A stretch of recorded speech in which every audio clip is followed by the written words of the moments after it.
वो गरीब थे, वो वनवासी थे, वो निहत्थे थे, वो ब्रिटिश हुकूमत के अत्याचारों के शिकार थे, वो हमारे देशवासी थे। वो अपने हक के लिए हजारों की तादाद में इकट्ठा हुए थे। उनमें बूढ़े, बच्चे और महिलाएं भी शामिल थी। वो नहीं जानते थे कि उनके खिलाफ क्या षड्यंत्र रचा जा रहा है। चारों तरफ से घेरकर उन पर मशीन गनों और तोपों से हमले किए गए। जी हाँ, कल तक आपकी ही तरह मैं भी इसके बारे में कुछ नहीं जानता था। मुझे माफ करना, मुझे इसके बारे में कोई जानकारी नहीं थी।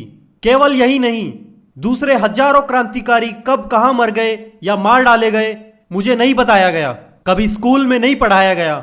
मुझे सिर्फ नेहरू और गांधी के बारे में पढ़ाया गया। आश्चर्य की बात है कि इतना बड़ा हत्याकांड, जिसका मंजर जलियांवाला बाग से भी 4 गुना खौफनाक था, की उपेक्षा राष्ट्रीय स्तर पर हुई। किसी भी सभ्य समाज की संस्था व लेखकों ने 2 शब्द भी नहीं लिखे। क्या देश के लिए आदिवासियों का दिया बलिदान बलिदान नहीं?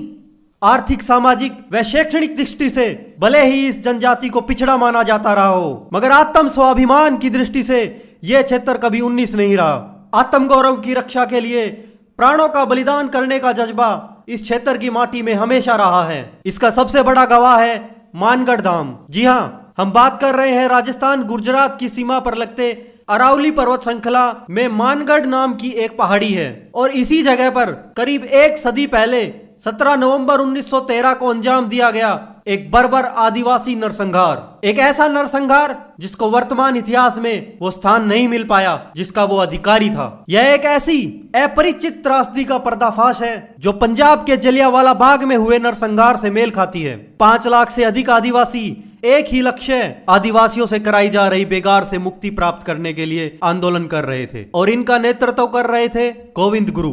यह सारा क्षेत्र वनवासी बहुल है। मुख्य तौर पर यहाँ महाराणा प्रताप के सेनानी अर्थात भील जनजाति के हिंदू रहते हैं। स्थानीय सामंत, रजवाड़े और अंग्रेज इनकी अशिक्षा, सरलता और गरीबी का लाभ उठाकर इनका शोषण करते थे। गोविंद गुरु ने सन 1903 में अपना बसेरा मानगढ़ टेकरी पर जमाया। उनके आह्वान पर भीलों ने 1910 तक अंग्रेजों के सामने अपनी 33 मांगे रखी, जिनमें मुख्य मांगे अंग्रेजों और स्थानीय रजवाड़ों द्वारा करवाई जाने वाली बंधुआ मजदूरी, लगाए जाने वाले भारी लगान और गुरु के अनुयायियों से उत्पीड़न से जुड़ी थी। इन क्षेत्रों में आदिवासियों का भारी शोषण हो रहा था। उनकी दशा ऐसी थी कि वो भूख से मरने को मजबूर थे।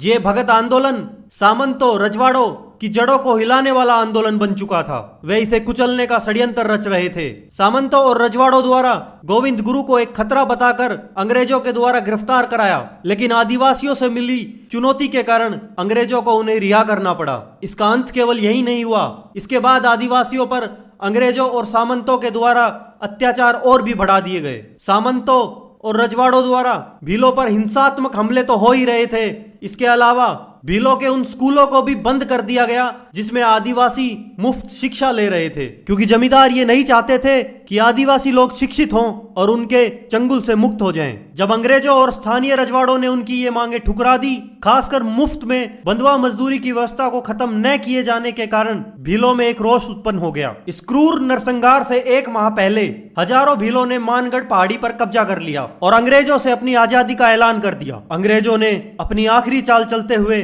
सालाना जुताई के लिए 1.25 रुपये की पेशकश की, लेकिन भीलों ने अंग्रेजों के इस जाल में ना फंसते हुए इसे सिरे से खारिज कर दिया। इन्हीं दिनों की बात है, गुजरात के एक क्रूर थानेदार गुल मोहम्मद की हरकतों से तंग आकर भील गुरु के दाएं हाथ पुंजा धीरजी पारगी और उनके समर्थकों ने उनकी हत्या कर दी। रजवाड़ों द्वारा इस घटना को राजद्रोह के तौर पर प्रचारित किया गया और अंग्रेजों से सैनिक मदद मांगी गई। इसके बाद से अंग्रेजों और स्थानीय रजवाड़ों को लगने लगा कि इस आंदोलन को कुचलना अब जरूरी हो गया है। भीलों को मानगढ़ खाली करने की आखिरी चेतावनी दी गई, लेकिन भीलों ने इसे मानने से इनकार कर दिया। 17 नवंबर 1913 को मेजर हैमिल्टन सहित 3 अंग्रेज अफसरों की अगुवाई में मेवाड़, भील कोर और रजवाड़ों की अपनी सेना ने संयुक्त रूप से मानगढ़ पहाड़ी को घेर लिया और भीलों को तितर बितर करने के लिए हवाई गोलाबारी की गई, जिसने बाद में एक बर्बर नरसंहार की शक्ल अख्तियार कर ली। लाखों लोगों पर अंधाधुंध गोलीबारी की गई। लोग जान बचाने के लिए इधर उधर भागे।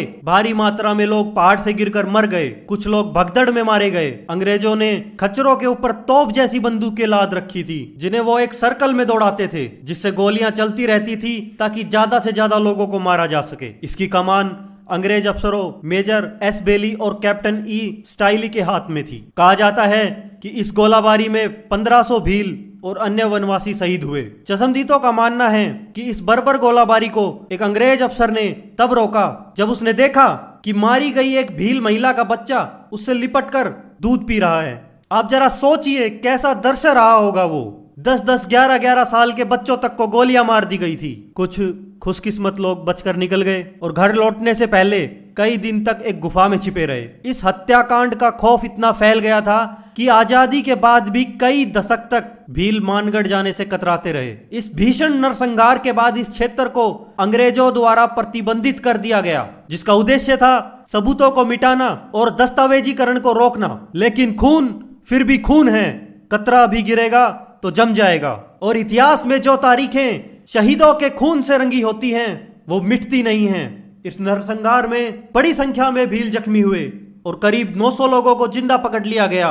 ये वो निडर लोग थे जो गोलीबारी के बावजूद मानगढ़ हिल को खाली करना नहीं चाहते थे। आखिरकार गोविंद गुरु को गिरफ्तार कर लिया गया, उन पर मुकदमा चला और उन्हें आजीवन कारावास में भेज दिया गया। उनकी लोकप्रियता इतनी बढ़ चुकी थी कि सन 1919 में अंग्रेजों को उन्हें हैदराबाद जेल से रिहा करना पड़ा। लेकिन अपने डर के चलते अंग्रेजों ने उन पर यह रोक लगा दी कि वो उन रियासतों में प्रवेश नहीं करेंगे जहां उनके समर्थक हैं। गोविंद गुरु के सहयोगी पुंजाधीर जी को आजीवन कारावास की सजा सुनाई गई और उन्हें काला पानी भेज दिया गया। उस नरसंहार में मारे गए लोगों के वंशज आज भी उस दिन को याद कर उन घटनाओं को गिनवाते हैं। ये अमानवीय हत्याकांड भीलों की स्मृति का हिस्सा बन चुका है। बावजूद इसके राजस्थान और गुजरात की सीमा पर बसे बांसवाड़ा पंचमहाल के सुदूर अंचल में दफन यह ऐतिहासिक त्रासदी भारत की आजादी की लड़ाई के इतिहास में गुम हो जाती है। आदिवासियों के जलियांवाला बाग हत्याकांड के साथ ऐसा सौतेला व्यवहार क्यों?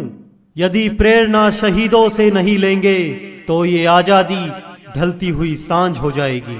और पूजे ना गए वीर तो सच कहता हूँ कि ये